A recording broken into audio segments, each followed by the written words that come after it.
Nashville, which is to say that we have the ingenuity to build as many of these things as we possibly can and as fast as we possibly can.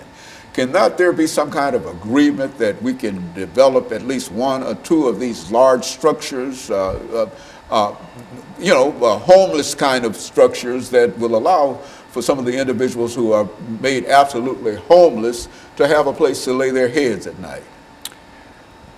Well, you point to the building of these buildings. A large part of this is tax finance. They give tax breaks to large developers, over $300 million during the period of Carl Dean, to build these places that, the theory, I suppose, is that the prosperity will trickle down. Unfortunately, it really has not trickled down. Poverty has increased dramatically in Nashville. It's, as I said, 1 in 5 now, including 35,000 children. And yes, there should be money available to build affordable housing. Now, we're not so interested in seeing it concentrate. I work with NOAA's Affordable Housing Task Force as well as a voice. And we don't really want to see it concentrated in large projects, but units spread throughout the city so as that to break up the concentrated poverty. But also money can be provided to rehabilitate housing that is falling apart or that people are in danger of losing. The problem is the mayor has conceived of it as a relatively small problem. She's pledged $10 million this year and potentially more without a permanent source of funding. That's the amount we gave to the zoo in the past couple of years.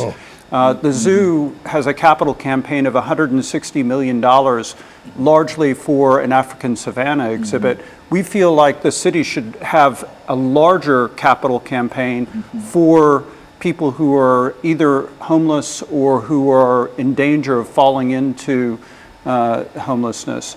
And so it's unimaginable, to me at least, that the city can't find a dedicated source of funding for the Barnes Affordable Housing Trust Fund to actually preserve and create new affordable housing. We believe 20,000 units are what's needed now. There are 14,000 people waiting for vouchers. And these are families, people with children, people that are citizens, taxpayers who've lived here for a long time that desperately need some assistance. Mr. Rodriguez, in view of the fact that you have some knowledge in terms of what's going on nationally in reference to the homeless population, what city do you believe, or what state do you believe is doing the best in terms of trying to deal with the problems that we're talking about here today? I mean, what state or city do you know that we can say that this is perhaps the best that they can do in reference to the homeless population dealing with this issue? Yeah, well, I would say New York City has had the most experience. There are probably other cities that maybe have been a little more experimental and maybe have more successful policies. I know Hennepin County, Minnesota, for example, has been talked about a lot. But New York City has been at this for a long time. So that's typically where researchers and policymakers tend to go if they want ideas for policy. Well, now, Mr. Lester, do you think that the kind of money that we spend on other issues outside of the homeless population, do you think that some of that money might be directed toward dealing with smaller units, not necessarily congregating everybody in one building, but dealing with smaller units over a widespread area? Yes, I think that would be definitely the preferred solution. The mayor's targeted some really good things towards providing more money for schools and the like, but I don't think she recognizes the severity of the problem and of the need for affordable and workforce housing.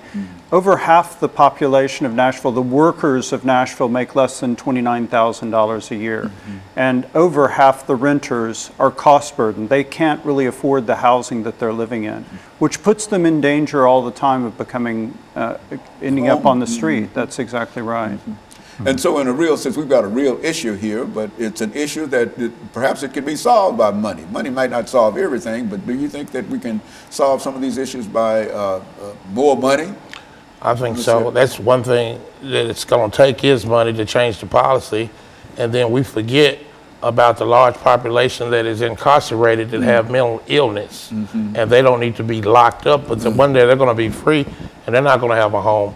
And the question that you asked Mr. Rodriguez earlier, if you look at Sacramento and Pasadena and Buffalo, they're doing a great job as far as eradicating homelessness right now. And so you would suggest those might be some issues, some areas that we might look in terms of policymakers and we're running out of time here, but let me thank the three of you for bringing that excellent information, because I think it gives us all, at least it gives me a better understanding of what's going on, because wherever I go, over in North Nashville, East Nashville, and et cetera, I see all of these New England style homes that are there, and I know that I understand all of these things are happening. And so let me thank you, and let me encourage our audience to tune in again next week for another informative edition of Comments. Thank you, and